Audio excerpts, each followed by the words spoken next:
اعوذ باللہ من الشیطان اللعین الرجیم بسم اللہ الرحمن الرحیم بہ نستعین وصلی اللہ علی سیدنا محمد وآل بیتہ الطاہرین اللہم صلی علی محمد وآل محمد وعجل فرجہم۔ قال رسول اللہ صلی اللہ علیہ وآلہ وسلم افضلکم ایمانا افضلکم معرفہ۔ اس کائنات میں ہم سب زندگی بسر کرتے ہیں اور ہمارا زندگی بسر کرنا کہیں افضلیت کے ساتھ ہوتا ہے، کہیں مفضولیت کے ساتھ ہوتا ہے۔ کچھ افراد وہ ہوتے ہیں جو ہم سے افضل تصور کیے جاتے ہیں، کچھ وہ ہوتے ہیں جو ہم سے کم تر تصور کیے جاتے ہیں۔ لیکن انسان کسی مذہب سے تعلق رکھتا ہو، کسی بھی فرقے سے تعلق رکھتا ہو، اس کی کوشش اور کاوش یہ ہوتی ہے کہ وہ افضل بن کے زندگی گزارے، مفضول بن کے زندگی نہ گزارے۔ اب سوال یہ پیدا ہوتا ہے کہ ایک ایمان کے اعتبار سے افضلیت کہاں پیدا ہوتی ہے؟ تو حضور سرور کہاں پہ ارشاد گرامی جو میں نے آپ کی گوش گزار کیا، فرماتے ہیں افضلکم ایمانا۔ اگر آپ یہ تلاش کرنا چاہتے ہیں کہ آپ کے اندر ایمان کے اعتبار سے سب سے افضل کون ہے، ایمان سب میں ہے، آپ میں بھی ایمان ہے، ہم میں بھی ایمان ہے، اور مختلف کلمہ گویوں میں ایمان پایا جاتا ہے، اور ایمان ہر اس فرد میں ہے کہ جو حب علی ابن ابی طالب علیہ السلام رکھتا ہے۔ لیکن کس کا ایمان زیادہ ہے اور زیادہ اپنی جگہ پر کس کا ایمان افضل ہے، کون اپنے ایمان کی بنیاد پہ افضلیت کی حیثیت رکھتا ہے؟ فرماتے افضلکم ایمانا افضلکم معرفہ۔ تم میں سب سے زیادہ ایمان کے اعتبار سے افضل وہ ہے کہ جو معرفت کے اعتبار سے افضل ہے۔ جو معرفت میں اضافہ ہوگا، معرفت بڑھتی جائے گی، ویسے ویسے ایمان کے اندر افضلیت بھی بڑھتی جائے گی۔ اللہ سبحانہ و تبارک و تعالی ہم سب کو ایمان سے وابستگی اور اس ایمان کے اندر علم کی بنیاد پر معرفت اور معرفت کی بنیاد پر افضلیت عطا فرمانے کی توفیق مرحمت فرمائے۔ گفتگو چل رہی تھی تمہید سے متعلق، اور ہم نے آپ کی خدمت اقدس میں اس بات کو عرض کیا تھا کہ دلیل عقلی کی اقسام کتنی ہیں۔ یہاں تک گفتگو پہنچی تھی کہ اگر وہ قیاس کہ جس قیاس کے دونوں مقدمے غیر عقلی ہوں تو اس کو دلیل شرعی کہا جاتا ہے، اور اگر دونوں میں سے دونوں یا کوئی ایک مقدمہ عقلی ہو تو اس کو دلیل عقلی کہا جاتا ہے۔ انہوں نے کہا وَهُوَ عَلَىٰ قِسْمَيْن، یہ دو قسموں پر منقسم۔ الاول، پہلی قسم، ان تکون المقدمتان معا عقلیتین، دونوں مقدمے ایک ساتھ میں عقلی ہوں۔ چونکہ ظاہر ہے کہ ہر قیاس کے اندر جب بھی آپ اس کو ترتیب دیں گے دو ہی مقدمے ہوں گے، ایک حد اصغر اور ایک حد اکبر۔ حد اصغر کو صغرا کہا جاتا ہے، حد اکبر کو کبرا کہا جاتا ہے۔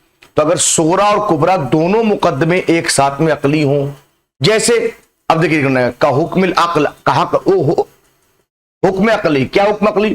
بے حسن شیء او قبحہ، کہ یہ چیز اچھی ہے یہ چیز بری ہے۔ یہ عقل نے حکم لگایا کہ یہ کام کرنا، یہ لکھنا اچھا ہے یہ لکھنا برا ہے، ایک بات۔ ثم حکمہ، پھر عقل نے یہ حکم لگایا بانہ کل ما حکم بہ العقل حکم بہ الشرع علی طبقہ، کہ ہر وہ چیز کا عقل حکم لگائے شریعت بھی اسی کا حکم لگاتی، علی طبقہ طبق العقل، یعنی عقل کے مطابق ہی شریعت بھی حکم لگاتی ہے۔ وہو القسم الاول من الدلیل العقلی۔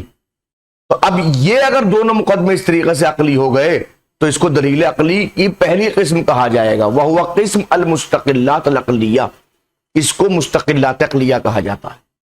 تو جب بھی مستقلات عقلیہ کا مطلب سامنے آئے تو سمجھ جائیے کہ یہ وہ دلیل ہے جس دلیل کے صغرا اور کبرا دونوں عقلی ہیں، اور دونوں میں کسی بھی دلیل کے اوپر عقل کے علاوہ اعتماد نہیں کیا۔ الثانی، دوسرا، ان تکون احد المقدمتین غیر عقلیہ والاخری عقلیہ، کہ ان دونوں میں صغرا عقلی ہوگا تو کبرا غیر عقلی، اور اگر صغرا غیر عقلی ہے تو کبرا عقلی، ٹھیک ہے؟ ان دونوں میں کوئی ایک جو ہے وہ غیر عقلیہ ہو اور اخرى عقلیہ، اور ایک جو ہے وہ عقلیہ ہو۔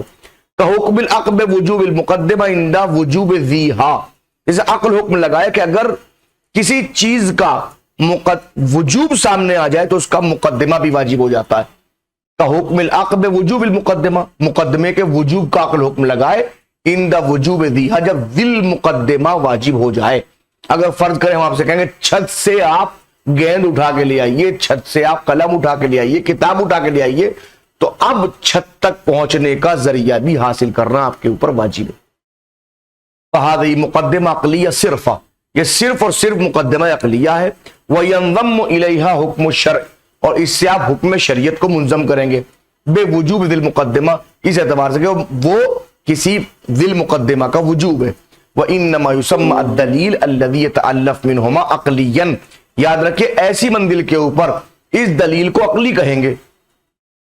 جب بھی کوئی اس طرح سے قیاس بن کے سامنے آتا ہے کہ جہاں صغرا غیر عقلی ہو کبرا عقلی ہو، یا صغرا عقلی ہو اور کبرا غیر عقلی ہو، کیوں؟ فلأجل تغلیب جانب المقدمہ عقلیہ.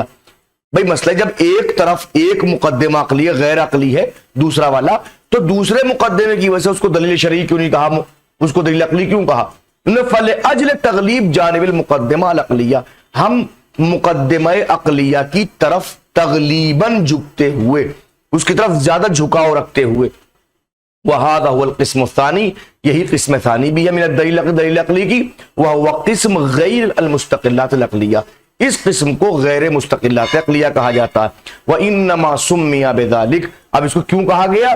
لِأَنَّهُ مِنَ الْوَاضِحِ، اس لیے کہ بات واضحات میں سے ہے. أَنَّ الْعَقْلَ لَمْ يَسْتَقِلْ وَحْدَهُ فِي الْوُصُولِ إِلَى النَّتِيجَةِ، یاد رکھیں عقل، یہ بات بالکل واضحات میں سے غیر مستقلات عقلیہ کے اندر، کہ عقل اکیلی مستقل نہیں ہے، عقل میں صلاحیت نہیں ہے فی الوصول الی النتیجہ کہ وہ نتیجے تک پہنچ جائے، بل استعان بحکم الشرع فی احدی مقدمتي القیاس، بلکہ وہ حکم شریعت سے مدد لیتی ہے جب قیاس کو مرتب کرتی ہے، اور قیاس میں دونوں مقدمے سے کسی ایک مقدمے کو وہ شریعت کے حکم سے استعانت لے کر کرتے ہوئے مرتب کرتی ہے. یعنی یہ دونوں مقدمے سے کوئی ایک مقدمہ عقلی ہوتا ہے، اور ایک مقدمے کے اندر عقل مدد طلب کرتی ہے شریعت سے، اور شریعت اس کو یہاں پہ معین کر کے نتیجہ دے دیتی ہے. تو اس طریقے سے ملازمات عقلیہ جو ہیں وہ دو قسموں پر منقسم ہوئے، ایک مستقلات عقلیہ ہیں اور ایک غیر مستقلات عقلیہ ہیں.